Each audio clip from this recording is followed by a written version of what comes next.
purpose of the panel is to help you identify paths for funding your upcoming projects, and also to help you build up new consortia regarding new initiatives for the coming years. And before giving the floor to the members of the panel, I wanted just to give some words on the main European instrument for funding research and innovation, which is the EU Framework Program for Research and Innovation, so Horizon 2020.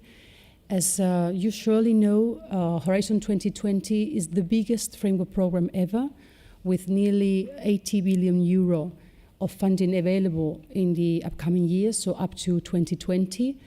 As you know, Horizon 2020 is a structure upon three main pillars, so excellent science, industrial leadership, and also tackling societal challenges.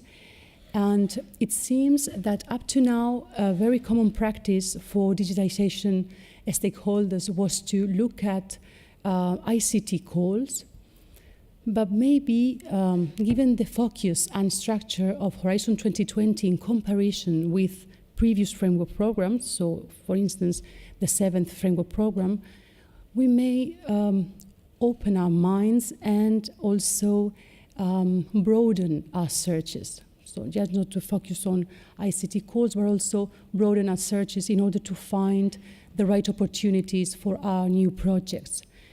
Because one common statement on Horizon 2020 is that opportunities for R&D in digitization are sort of limited so far. So we may need to turn our heads to other types of funding, for instance, coming from the structural funds, or coming from national funding programs, or even initiating collaborations under public and private partnerships. So I think we can discuss on all these issues, and with the help of the members of the panel, I'm sure that we can clarify the scenario for helping you in identifying new opportunities. So we have with us this afternoon Ms. Hildelies Balk, which, I mean, they all come from some, are representing very important projects currently running. So Hildelies Balk from Delpher and also from Succeed. And we have also Corinne Szteinsznaider, yeah, good, from DCH-RP with a colleague of her. They are going to also together introduce you to the topic. And we have also Clemens Neudecker as the Europeana newspapers coordinator. So I suggest we can discuss on, for instance, how you have been looking for initiatives up to now, and also on the difficulties that you see with the current scenario, and also providing some hints to the audience for, orientated themselves in the new framework. So if you want to start, Hildelies. Well, I see that my fellow panelists have prepared a whole sort of presentation. Okay. Maybe they would like to kick off. But you have really... I have some comments, some ideas, but I think as you have a very complete presentation, I would rather give them the floor first. Okay, thank you. So I'm Corinne Szteinsznaider, and I'm here with a double position because I'm the coordinator of the European network Miguel Culture Association. And the Ministry of Culture is a co-founder and member of this network, and so that's why Marie-Véronique from the French Ministry of Culture will do the presentation with me. And I'm here too because I'm also the person in charge of European and international development of DEDAL. And it's an association that is member to Miguel, and in those two structures, Miguel Network and DEDAL, we are involved in many European cooperation programs under different kind of framework, the Culture Program, the Creative Europe Program, and the 7th PCRD.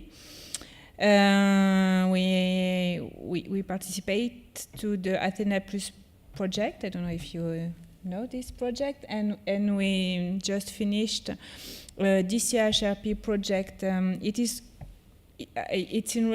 It's not with the same contents, but it's in the relation of the same aims that your Succeed project, because DCH-RP project, it's just finished from the end of September.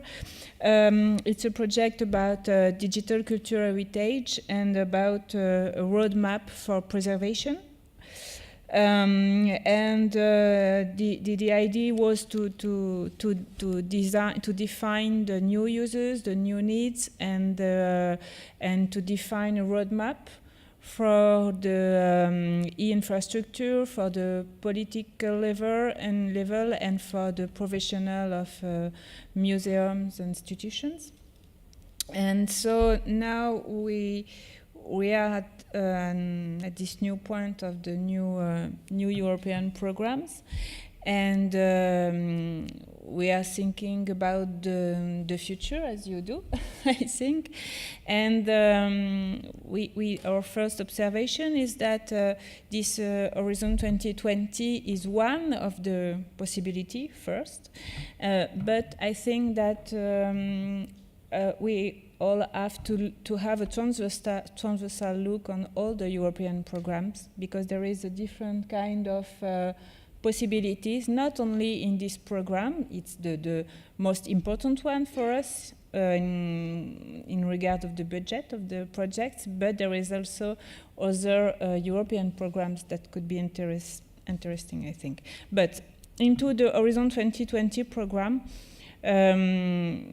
we are preparing some applications, and we can observe that first, this program is very economical oriented, but as we have learned from the European Commission, there will be more social innovation or orientation in the years that will come.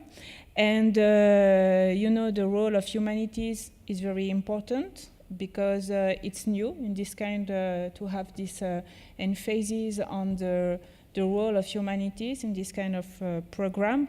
And the idea is to reinforce the cooperation between humanities and other sectors. And that is another point that is very important for all of us, because as libraries, our museums, our cultural institutions, we are supposed, and we have to work more and more closely with private structure, infrastructures, and creative institutions. And that's what is the challenge, is to develop trans-sectorial cooperations. And because in this Horizon 2020 program, we see that most of the time the projects are from the idea to the tool. So we must work with different sectors just to go from an idea and to go to experimentation and provide concrete tools.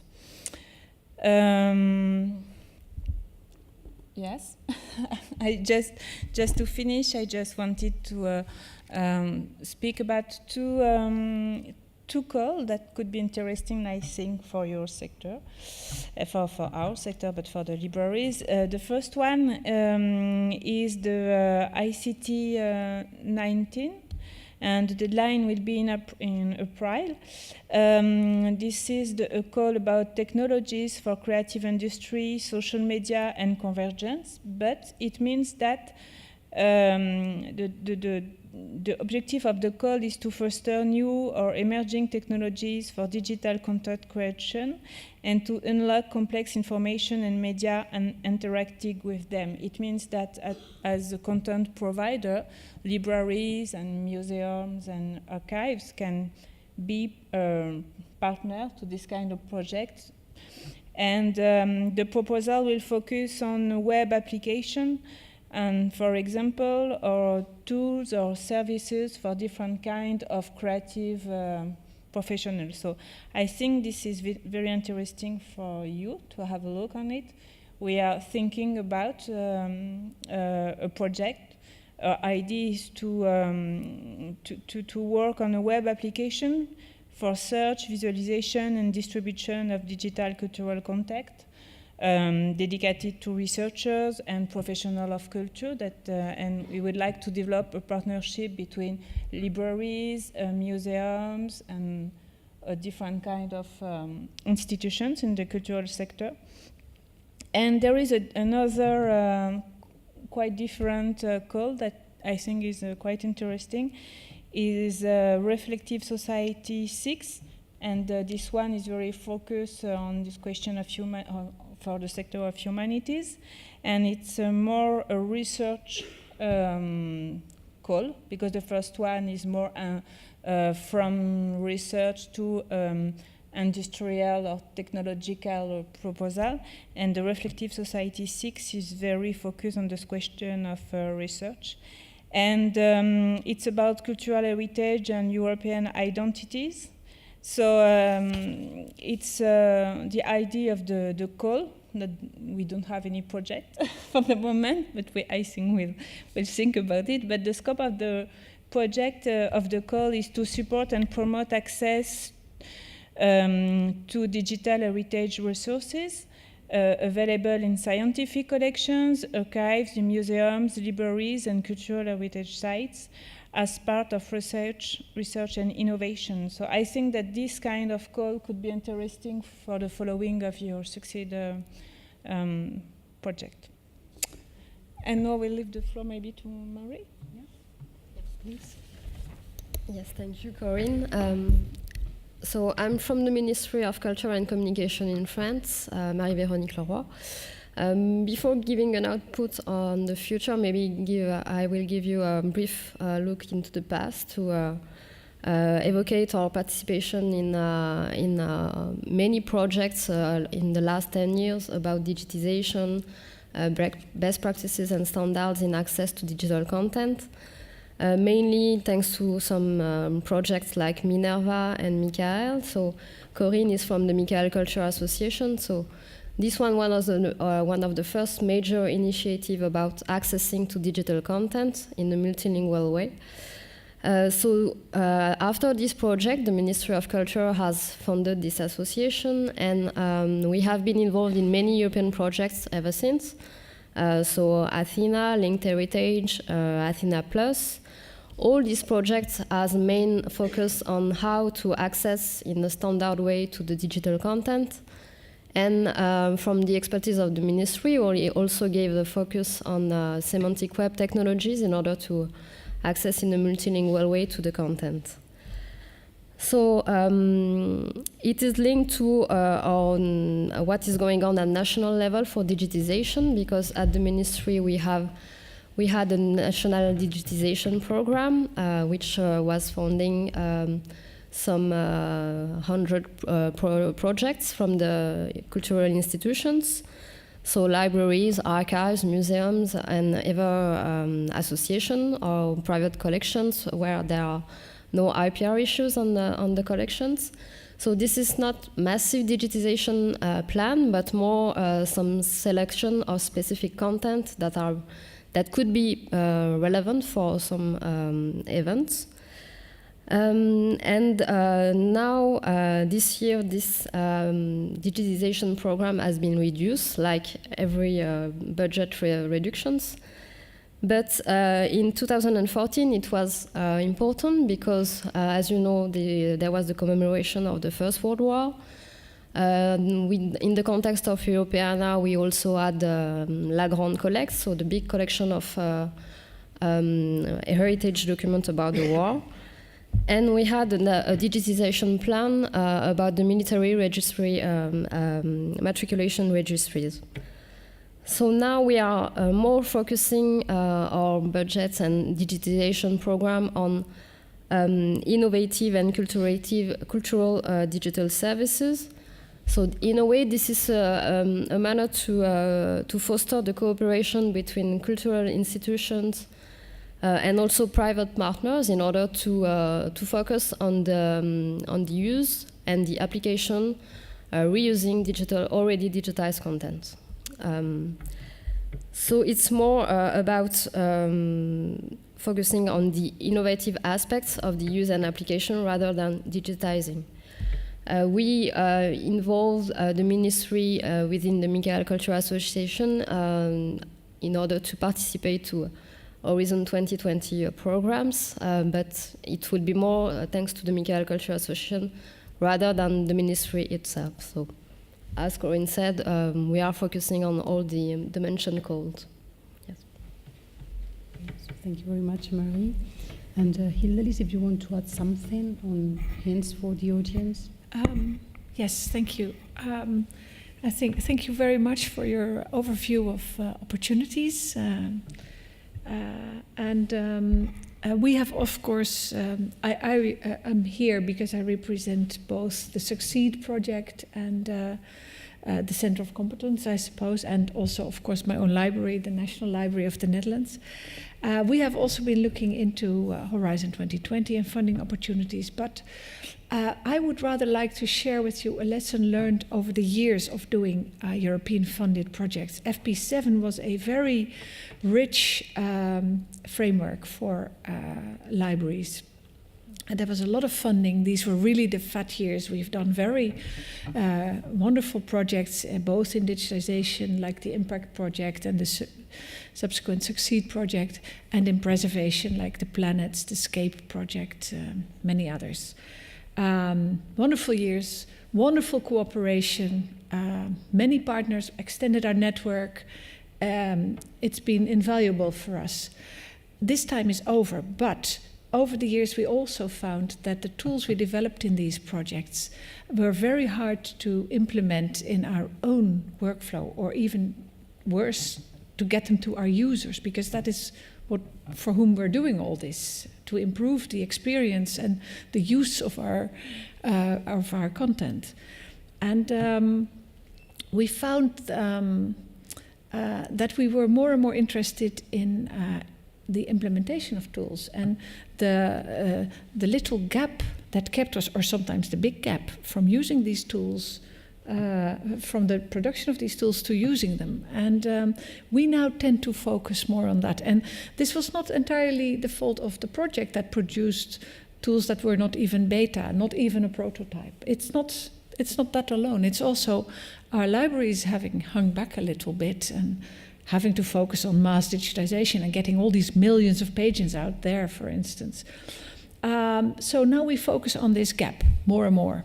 And we tend to also start cooperations without first looking for a call to fund us, because these calls are often very prescriptive, and they again force you to start working with people who are really interested in developing a tool that is far beyond the state of the art, whereas you are just looking for something that you could possibly use in 2 years' time, even in beta version. So, and we found that if you start up these corporations and you start thinking about things, there's often funding to be found. And there I could add the Melon funding as a very interesting thing. We have been in contact, for instance, with the University of, what's it called? College Station, Clemens, Texas, University of Texas. It's A&M University. Exactly, and we were in contact with someone there, Laura Mandel, who was unable to come here, I understood, and in fact Clemens, who worked with us at the time, was in contact with her as well. And you know, there was just some ideas going around about starting a project on OCR for old English texts, and then she found the money to fund that with Melon. And that was actually a very good example of how you could start something. And then you use what you make. Also, I know that the British Library has found funding in Melon for their labs environment, for their labs program, which is also a great success. So I would say, first look around and see what you want to do, and then look at opportunities. It may bring in less of the millions, but of the perhaps the thousands or the hundreds of thousands that you do get, perhaps a higher percentage is actually spent so that you benefit from it. So it's a bit of a mixed message. Very good. And finally, Clemens. So can you hear me? Yes. So before I give my comments, first of all, I really want to compliment this panel for, I think, the first panel I'm on, which has the absolute majority of women with 80%. I think that's a great thing, and it's about getting to the money, so that's a good development, I think. I will try to make 3 points. In order of importance, I would say coming to the last one is probably what I believe to be the most important one. So starting with the Horizon 20, indeed, and this is, I've been working at the KB, National Library of the Netherlands before, where we did a lot of these projects, as Hildelies already mentioned, in the FP7. I guess, as already been mentioned by the other panelists, it's no big news that the Horizon 2020 has very much limited opportunities compared to the 6th and 7th framework program in this regard.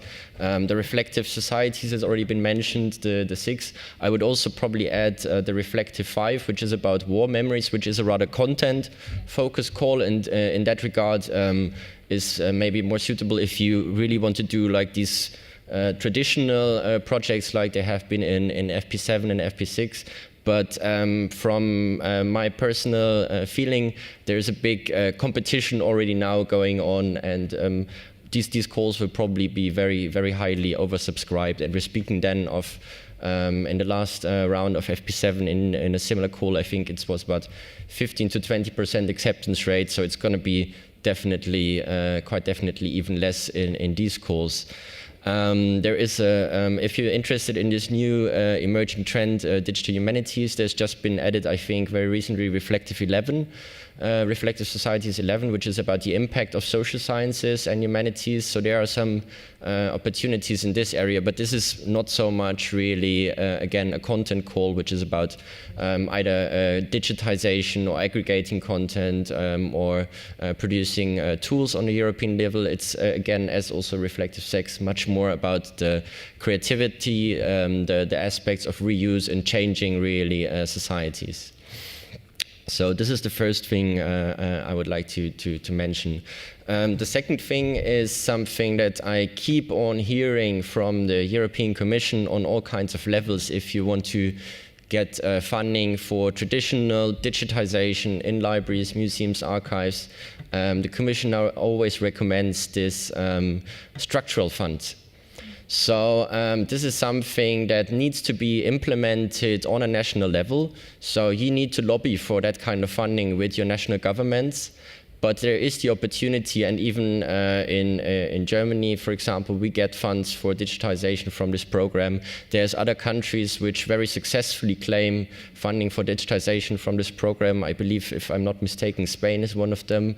But also others, and there are some very interesting slides that you sometimes get to see from the Commission about the percentage of funding that the Commission makes available via that instrument that is actually being claimed by the states, by the member states, and the potential that there is, the huge potential that there is in some member states to get funding via that instrument.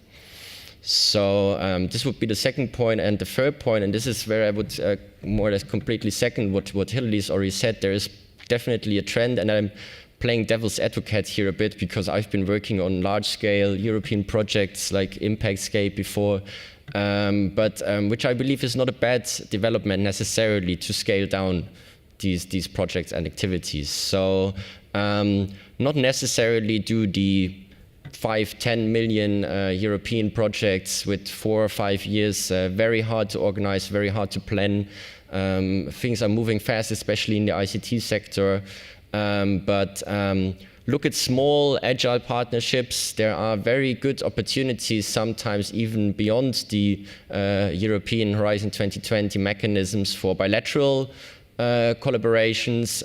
There are many collaborations I know, for example, that are possible in the German-speaking countries, Germany, Austria, Switzerland. There are calls for collaboration between consortia formed between France and German, and I believe there are similar instruments such as that as well. And For example, also transatlantic. Hildelies mentioned the Mellon Foundation. As part of the Europeana newspaper project, which we are coordinating, we've just come in contact with the Digital Public Library of America, the equivalent of Europeana in the United States. They are also getting funding from the Mellon Foundation. They are very interested in collaborating more with the sort of Europeana ecosystem.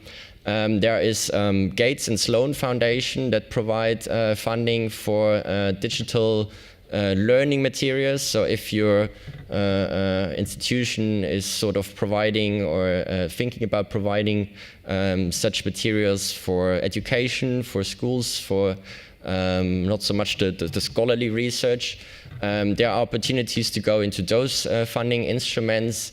There is the Digging into Data call, which will have another round, I believe, in 2015, which is about big data, and there is a collaboration possible between, I believe, the Netherlands, the UK, Canada, and the US.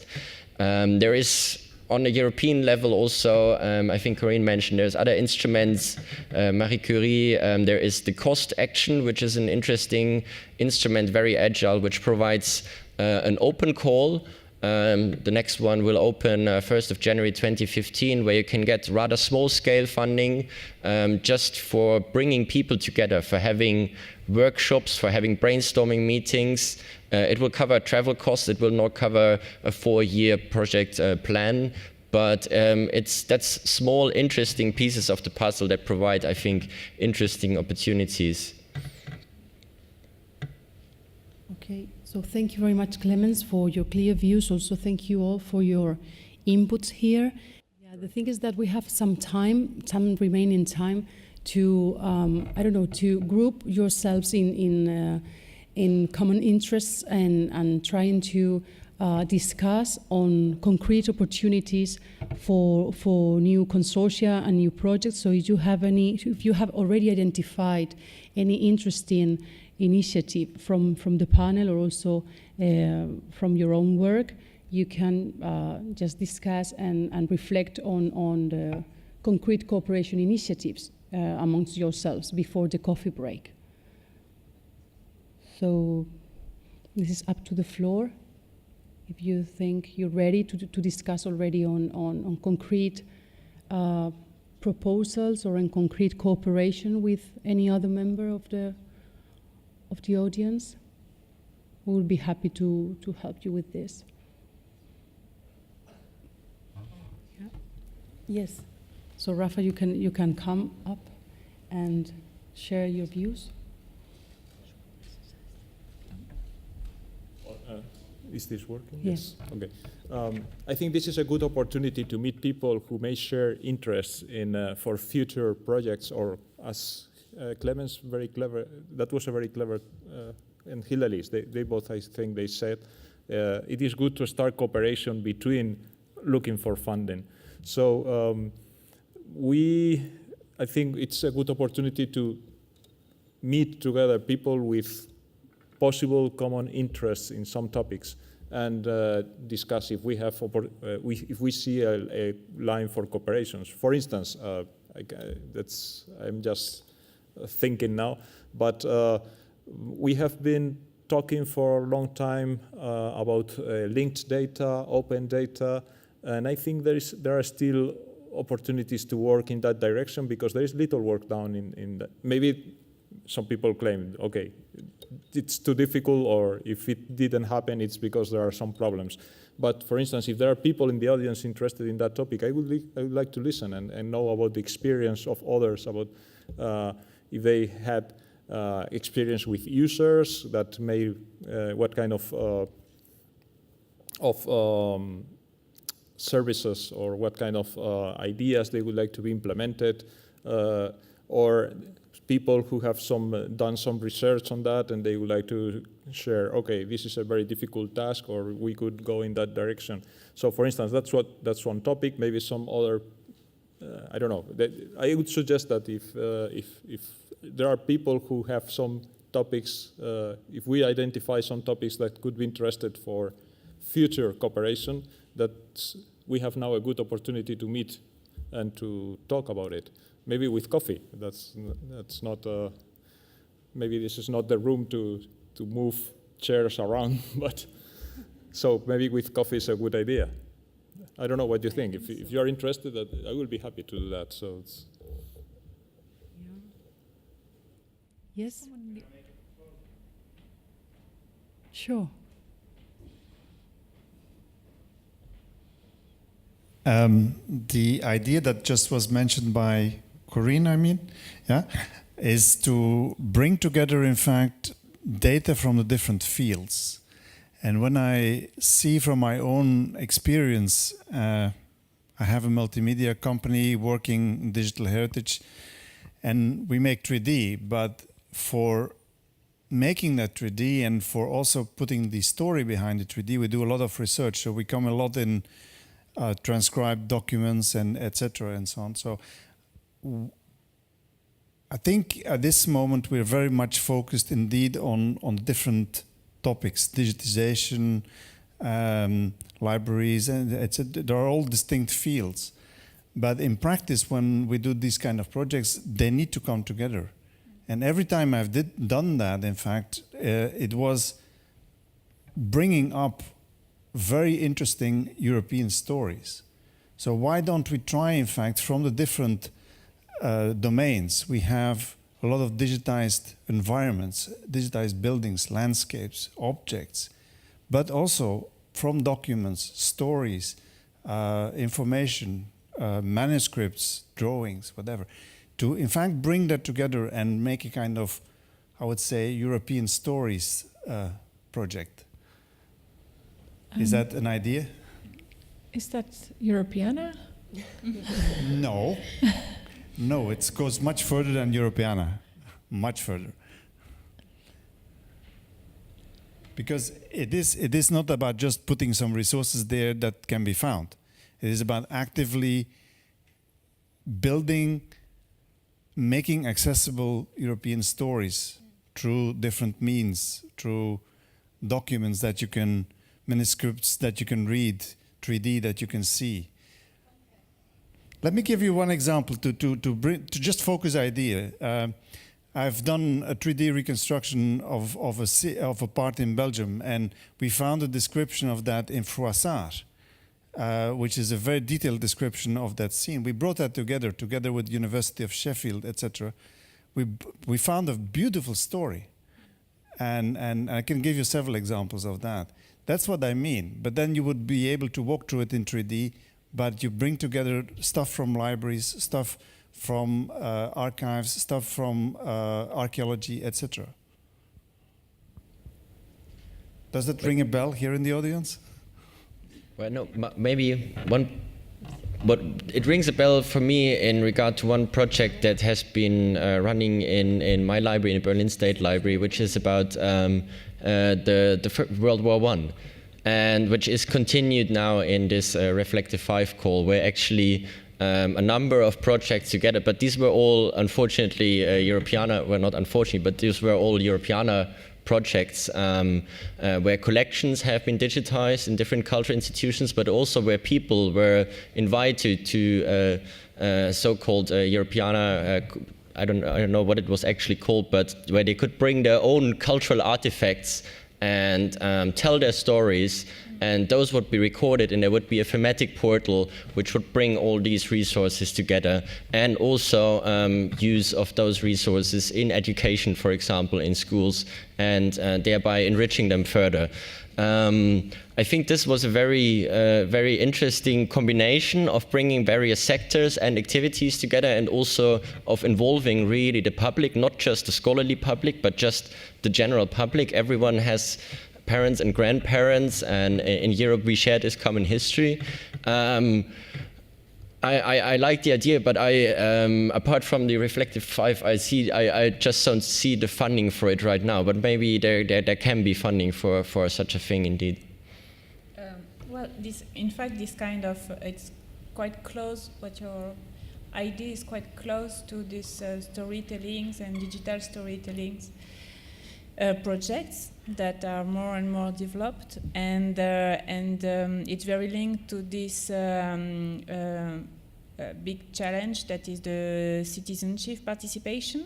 And so it's more and more used, in fact, in different situations to build common narratives on cities and in Europe. And so I think that the idea is very interesting, and I don't know if Horizon 2020 it's possible, but it's maybe on other call linked to Creative Europe, for example. It could be the one of the input or the results of a project in this kind of code, because the idea is to work on the question of Europe and to reinforce the capacities of the professionals. So it could be how to use for educational objectives, education or citizenship, or I don't know, those kind of contents. But I think that inside the ICT 19 call, it can be one of the tools that could be developed, but it's more how to do to create very playful, friendly use tool and mobile tools for researchers, for professionals, and using this kind of using contents and reuse it in a different way. I think that for such a project, speaking as a national library, I would say that it would be our role to make it possible that researchers and other users, I should say, because we have both the humanities researchers as our customers, but also the greater public. And I think they should be facilitated as much as possible to create that sort of stories. But I do not think that we should, and I'm not even sure that we should get funding for that, to do that, but to facilitate it, yes, to make it possible and to take away any barrier for people to do this, that would be interesting. And that is a challenge in itself, I think. I think there is an initiative that we didn't mention yet, which is DARIA, which is Digital Infrastructure for Arts and Humanities, and it's exactly what you are suggesting. It's putting together researchers and people from the cultural sector and sharing expertise, knowledge, and tools. So that could be really, there is no money on DARIA, as you know, but at least you can already benefit from what has been done somewhere else. And also, DARIA is targeted for some calls in Horizon 2020. I think it's one of the e-infra call for projects. So actually, it can help to develop some tools based on some very specific ideas, I think. So, any other views or suggestions from the floor, from the audience? No, maybe you. Yes, maybe just to add, since DARIA has been mentioned, so indeed these European research infrastructures have been established over recent years, and for specific, targets, they do indeed also do their own open calls. So also Clarin is another one in the linguistic resources sector, and they do actually provide calls for funding, but this is then also rather small scale and very focused funding. And if I had a wish for you, I wonder, yesterday, maybe some of you were there yesterday when we had a very interesting panel of French researchers, and from my limited French, what I did understand was one was telling some very interesting stories about his research in sports history. And I wonder, where is Europeana sports? We have Europeana fashion, Europeana sounds, Europeana space. We would be interested, I think. We happen to have in the KB a nice sports collection, don't we? So it would be interesting to. It's European but I don't culture, isn't it? Yeah, it is. Yeah, Europeana sports sounds really good, as if it's already there. Sounds like it could have some outreach potential. Yeah. Absolutely, and it would be great to involve users. as well. I think it would also be great to involve a different type of audience altogether. Yeah.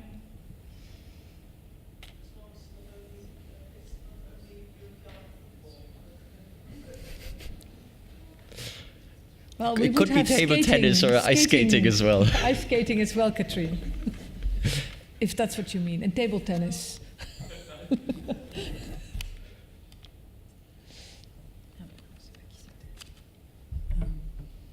But I think Raphael also mentioned an interest in linked data and in starting perhaps projects in that area. I would be interested to see if people in the audience are interested in that as well. Yeah, in fact, it's one of the emergent usages that we have identified working on this topic. But of course, I mean, we know that many projects are coming to an end, and I think this is a very good opportunity to really explore options with other stakeholders on new opportunities. But maybe you feel more comfortable with a cup of tea or coffee, or I don't know. But we still have some time if you want to discuss here something else.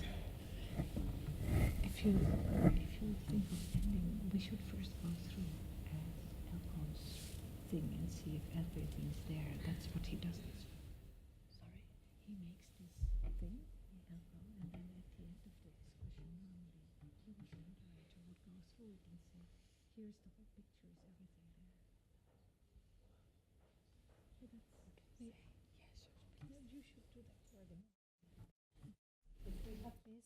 Beautiful summary of what have been discussed in the panel. This has been made by the National Library of the Netherlands, right? So we have identified several aspects. So it's clear that from the idea of a new cooperation or a new project to achieving the final result, we really overcome difficulties, and it's also a recommendation of keeping the projects small. This, I think, could be a good idea for the future, and some identified paths or topics is the use of linked data, and also to focusing on the reuse of digitized content, as I already mentioned, and also a better access to the tools and to the digitized content itself. So I think, because we've worked more often with Elko, and we often then go over the content and say, well, is there something still missing? And I think it would be nice if this is going to figure in the reports, that also the other opportunities mentioned, there's Horizon 2020, there's the structural funds, but it would be nice. Clemens mentioned a lot of smaller types of funding, the cost, the Sloan Foundation, Gates Foundation, maybe we could have them somewhere as smaller opportunities, or as sort of We have to talk about it. Yeah, and then later on you put them in. Yeah.